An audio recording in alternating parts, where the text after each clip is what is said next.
Okay, pal, you want smash mouth power and efficiency? Then here's your starting lineup. Ford F-Series, #1 for 37 years straight. Talk about a dynasty, baby. Hey, it's game time, sports fans, at the Bill Ford Tough Sales Event.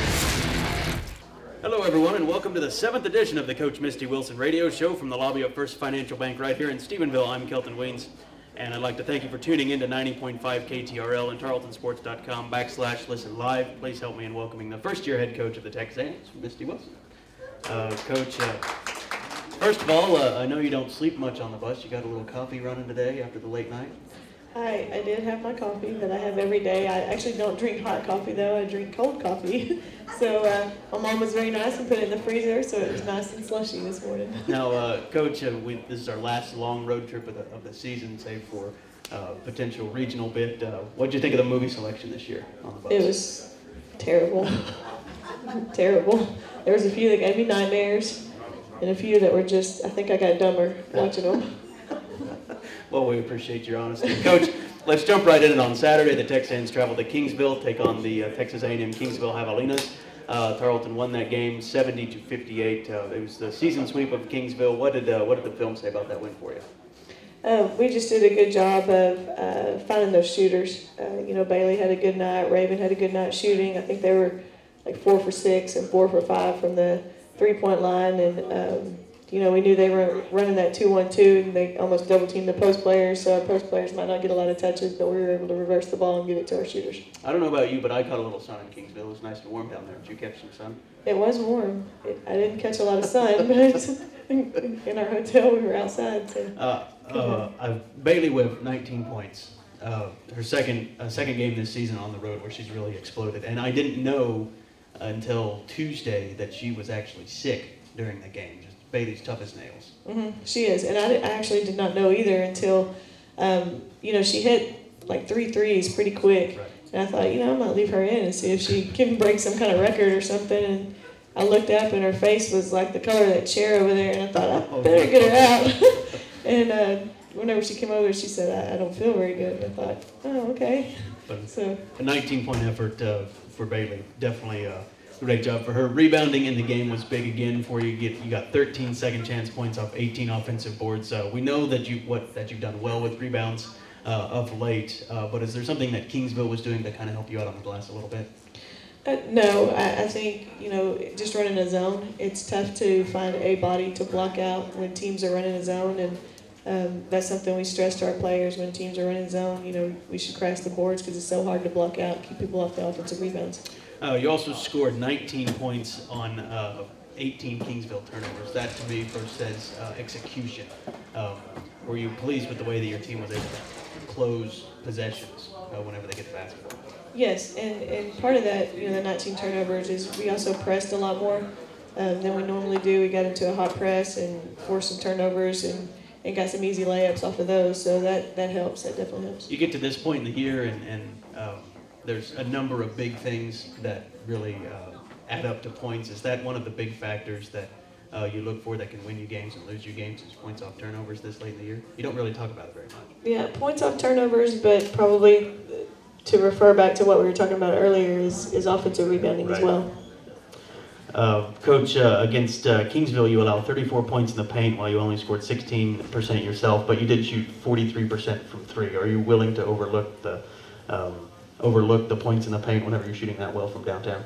Yes, and the way they guarded us, they were running a 2-1-2, so they had one girl behind our post player and one girl in the front before she even caught it. So again, we knew her touches were going to be limited, and if we did get it inside, she was probably just going to have to reverse it to a shooter because of the double team. Your bench came through in a big way in the Kingsville game, 22 points off the bench, and 13 players scored in the game. We've talked about your depth of the team this year, but it seems to me that the starting 5 out there are just that. I know you want to put the best players out there on the floor, but it seems like your starting 5 is really interchangeable this year. It is, and there's a few people off the bench that could give us a spark, and they've done that. Avery's one that comes in and really gives us the defensive spark. She's got a lot of energy, a lot of athleticism that she can use, and it really excites, our bench, and especially for a freshman to come in and play the way that she plays and kind of go all in and really get after people. So we've got several people on our bench, and Tiara Tatum is starting to get more playing time, and she's come in a couple times and given us a little spark. We haven't talked about Avery much this year. How has she progressed from the beginning of the year till now? I think she's progressed great. I mean, she's still right now probably a defensive specialist, but she's learning more and more each week how to be an offensive threat and how to score, how to use her athleticism to score because she's got so much of it. Final note on the Kingsville game, Coach, and we've talked about it a lot, so I promise it's the last time that I'll mention it, but they're winless on the year, and they're definitely not a pushover in the conference. Wade Scott has got them believing in something in Kingsville. Is that kind of foreshadowing of things to come, the way that they might come of age, so to speak, in this conference? Oh, certainly. I think he's done a good job in the fact that they still give maximum effort every week, and I mean that's got to be hard to do. So he must be doing something right. Coach, let's talk about last night. We went to West Texas A&M. We lost the game to the Lady Buffs, 76-63. What was the big factor in that game that you saw? The first 5 minutes. It was, we lost that game in the first 5 minutes. You take away the first 5 minutes, and that's a game that's tied at the end of regulation. And we just came out, and we weren't executing on either end of the floor on offense or defense. And part of that is probably nerves. The first regional rankings came out, and they saw they were playing the #1 team, and nerves, and the rivalry. That's a pretty big rivalry. So there was a lot of factors, I think, but you just can't do that. You can't do that against good teams. You can't do that against bad teams, and we did. Early in the game, you had a few bad turnovers, I would call them, and Coach Marks talked about it in his halftime interview. The intensity wasn't quite there, but you seemed to pick it up in the second half in that one. Really, what changed? What clicked for your team? I think, just finding the open girl and reversing the ball and kind of getting everybody involved. I think we were trying to go off on our own. You get down, and sometimes people think that they can bring you back by themselves. And instead of playing together, they kind of go off on their own. And, I think we made that mistake last night. And, in the second half, we came out and we were reversing the ball. We were finding the open girl, taking open shots. And I think we cut it to 8 with around 9 to 10 minutes left. So. And in that game, you forced West Texas A&M to 20 turnovers while you only committed 19. Other than allowing WT to shoot in the neighborhood of about 54% from the field, it seemed like it was a fairly solid night defensively. Yeah, I mean, you got to consider that you're playing against a very good post player in Shantigua White, and she had 26 points for them. There was only one other girl in double figures, and so I thought once we settled down, we did a better job defensively. Forcing 20 turnovers against a team like that is pretty good. You just can't have 19 yourself if you're going to force 20 turnovers. So and then being able to capitalize. There were a couple times that we forced turnovers and we weren't able to capitalize on them. Tarleton all time is 2-19 in Canyon. What makes it so tough to win there, both at the box and now at the First United Bank Center? I don't even want to talk about the box because it gives me nightmares still because I played in there. But no, they. It's just it's a basketball environment. It's a basketball community. The town of Canyon, they know their basketball, and of course the home court advantage, the fans, and but all in all, they're really just a good team every year, and your environment really shouldn't make a difference. It's what's happening on the floor, and that's the difference. We just haven't gone there and executed very well. Did you play in both venues? Did you get the chance to play in the First United? I did. I played in the First United. You're going to age me here, Kelton, but I played in the First United Bank Center my senior year, first year it opened. We actually were one of the 2 that beat them. So good job, Coach. That was my next question. If you were on that team that beat West Texas. We were. Before the game, I saw you chatting with Coach Mark Kellogg. That's some pleasantries being exchanged. They're not an uncommon thing, but what's the relationship like between you two? It's good, and you want to have a good relationship with everyone in your conference. You hope that there is a camaraderie there, even though you're your opponents. But we had a good conversation, talked about some scheduling stuff and officiating. That's always a hot topic among coaches. But and actually, there was a few times in the game that we made eye contact and kind of sympathized with each other as far as the officiating goes. I think when the buzzer went off, we were both had an official and had their ear. Right. Finally, Coach, we've seen Tiara Tatum come in. You mentioned her a little earlier in the show. She's getting some valuable minutes in games. What do you expect out of her going forward? And what has she shown this year that's making you start to play her a little bit more in games?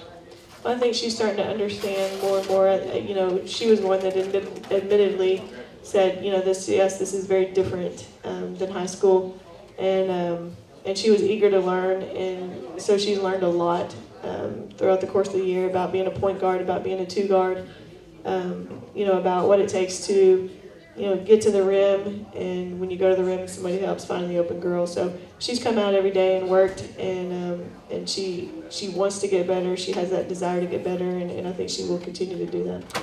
And when we come back in 1 minute, we'll chat with Texan baseball head coach Brian Conger. This is the Coach Misty Wilson radio show on the Tarleton Sports Network, presented by the North Texas Ford Dealers. Welcome back to First Financial Bank on the South Loop in Stephenville. This is the Coach Misty Wilson radio show, and I'm the voice of the Tarleton State Texans, Kelton Weens. I'd like to thank Domino's Pizza for providing the pizza for our live audience here today at the bank. We're now joined by Texan baseball's Brian Conger. Welcome, Coach. Great to have you here today. Appreciate it. Have you? Don't leave me hanging. Have you ever done a radio show like this before? Not with you, no. Let's jump right in then. You opened the season at Minute Maid Park, the home of the Houston Astros. Talk about that experience. It's a beautiful building. Yeah, we were very fortunate to be invited back again. One of 6 Division II teams to be allowed to play at a major league stadium, so that was a great experience for the kids. And just allowing them to get out there and knowing that, for the majority of those kids, that's going to be as good as it gets as far as the facility goes. And, try to keep the freshmen under control, let the seniors enjoy it, and everybody else in between, if they can remember which uniform to put on, we're happy. Coach, you went 2-2. Talk about those games at Minute Maid. Opening game against Winona State, we came out, we played well. We're able to get most of the older guys, allow them to knock some of the rust off, and then came out against St. Mary's, who, traditionally in our region, if you want to go to the World Series, you need to go through St. Mary's. Right. They've won a national championship. They're in a regional every year. We came out, and I was kind of surprised, to be honest with you, because we have a young bunch, and they took the fight to them and ended up getting a W. I was very pleased with it. And then in the third game, we did, I think most of the coaches in here would understand this, we did what a young team does, is we thought we had really accomplished something the day before, and we showed up pretty flat the next day, and took one on the chin, and we kind of reiterated to them after the game that every game in Division II is big, and we came out the next day against a good Arkansas Tech team. I think they were preseason top 20. They were in the top 10 all last year, and had a lead late and lost it in the bottom of the 8th, really. And we made some young mistakes. We did what freshmen did or will do. We had the ball in our hands, and we waited when the moment was there. We didn't attack the moment. And so, they scored 2 runs on us late without ever hitting a ball farther than, I think, 80 feet. So that was a little frustrating. But we played a good team. We played a veteran team, and like I told the kids afterwards, we execute 2 plays in the 8th inning, we beat that team. And then, but it was good competition, especially for the young bucks running around, wet their feet a little bit. The movie Hoosiers, one of my favorite sports movies. There's a scene where they're playing in the state championship game. He whips out the tape measure, says the basket's still 10 feet tall, still 15 feet to the free throw line. Did you have to do that at Minute Maid? Still kind of remind everybody that this is the same size park? No, we addressed it before we got there, and since we've played there for the last 3 years, the guys that have been around, it's kind of funny listening to some of the older guys. They're like, Coach, this place isn't nearly as intimidating as it was 3 years ago. And then the freshmen, they look like, they're lost anyway, so it doesn't matter. We could have played out in the parking lot there, and it would have looked that way. But the older guys did a great job with it, and they did a tremendous job of pulling the young guys along and showing some really good leadership there. Your second series of the season, you went to San Antonio, played St. Mary's, like you said, very tough St. Mary's team, and you ended up taking 2 of 3. How big was that early in the year? That was huge. Like we said, this is a young team. I was joking around with the umpire on the last game of the series. At one point in the 7th inning, I looked out there and we had 5 freshmen on the field, and it really, I was joking with him. I said, I kind of want to go back in the dugout and hide, because I'm not sure what they're going to do the last couple innings. But they did well, obviously. Come out, won the first game. the starting pitcher for St. Mary's was a big-time Division I transfer. It actually graduated and was at a top 25 program last year, and has gone to St. Mary's for graduate school, so that they kind of fell into one there, and really good, big 6'6" lefty, and he's pretty solid. We were able to beat him. We hit 2 balls on the day, and luckily we hit him out. You know, we had a freshman hit one out, and then our transfer, Alec Humphries from Texas Tech, hit a home run, and which was really neat too, because his dad was there. His dad got to see him play for the first time. His dad is a former big leaguer, played in the big leagues with the Yankees, and had not seen Alec play. And the first time he got to see him play in person, he hit a home run. So that was a pretty cool moment. In that series, 2 players really stuck out to me, Kevin Meredith and Alec Humphries. Meredith, 5 runs batted in during the 3rd game. What do you expect out of him in his senior year? Oh, Mary, I tell you what, that is just an absolute warrior. If you could have 9 of those guys, he's the guy every coach says if we had a team full of, you know, we would be really good. And Mary is that guy for us. He's just an absolute warrior. You know, nobody's going to know it by the way he plays. I mean, you know, he hit his home run and drove in all those RBIs. He's got a broken hand, or a broken finger, excuse me. And he never says a word about it. He takes a splint off when he comes to practice. He practices hard. He goes for about as long as that hand will allow him to go, and then he'll step off, put his splint back on, and then, you know, that's just the way he is. And he's going to compete for us all year long, and you know, it would have to be something really tragic for him to not be on the field giving 100%. Same thing about Alec Humphries. He's hitting 296 in 27 at-bats this year. Talk about what you see in him going forward. Oh, Hump's a great kid. You know, one of the things I really love about him is I look forward to seeing him every day, just because we talk about anything and everything under the sun except baseball. You know, he's up on world events. We've talked about stuff going on in the Middle East. He can sit there and talk to you about, you know, all the happenings of what's going on in the Middle East and where it started. I mean, he's a smart kid, and he's fun to talk to. You know, very strong in his faith.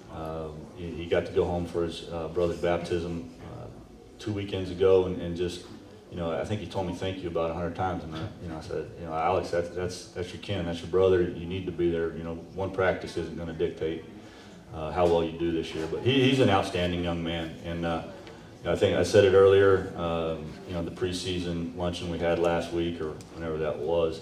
I think by the time he's done here, he'll be the best third baseman that's ever played here. I mean, he can flat pick it, and he's a good hitter.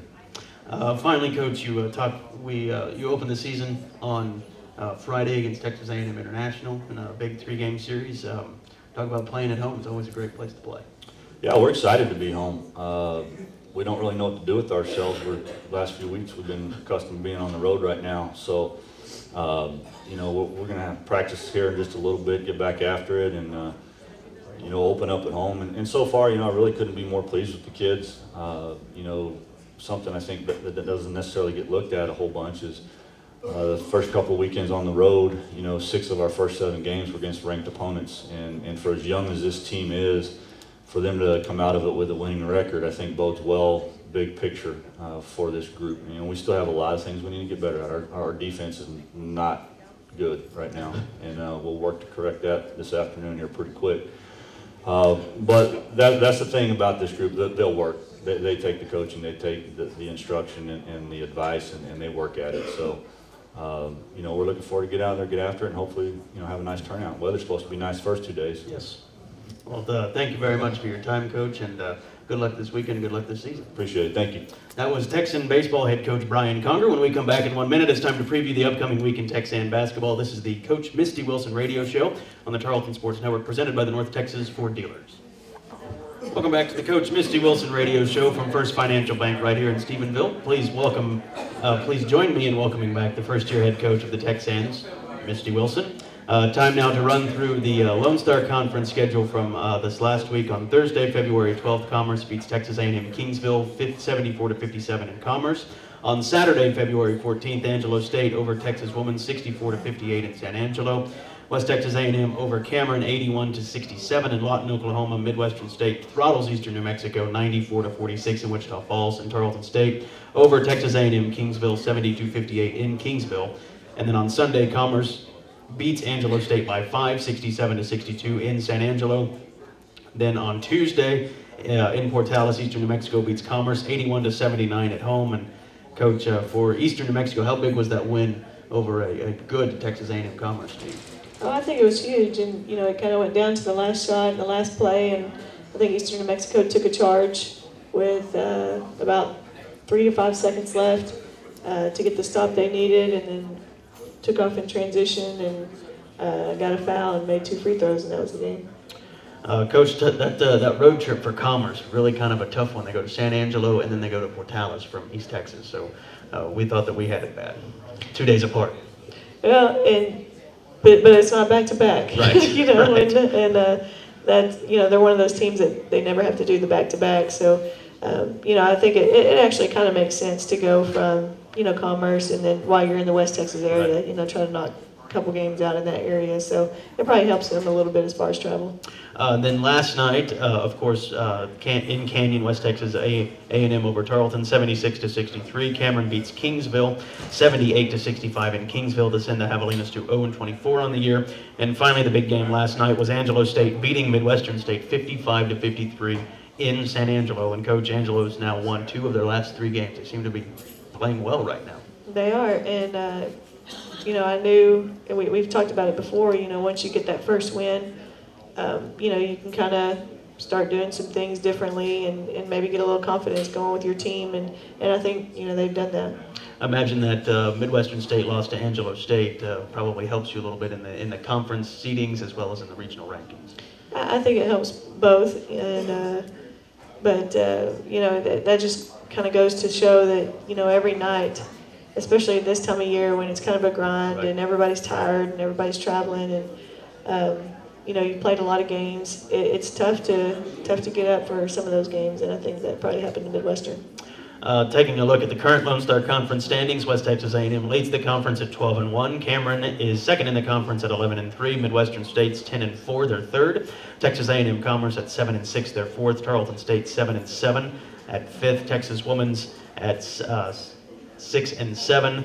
Texas Women's really struggled of late, Coach, for sure, yeah, dropping in the conference standings. Eastern New Mexico, they're 5-8 on the year in the conference. Angelo State's 3-11, and Texas A&M Kingsville is no wins and 14 losses. But the big news yesterday was that the first regional ranking, and West Texas A&M leads the South Central region in the regional rankings. Then it's Midwestern State, Colorado Mesa, Colorado Springs, Arkansas Fort Smith, Cameron, Colorado State Pueblo, and Tarleton State at 8th. And Coach, I talked about it a little bit last night, and that loss to West Texas A&M stings, but how much does that hurt you in the region? I don't think it hurts you as much.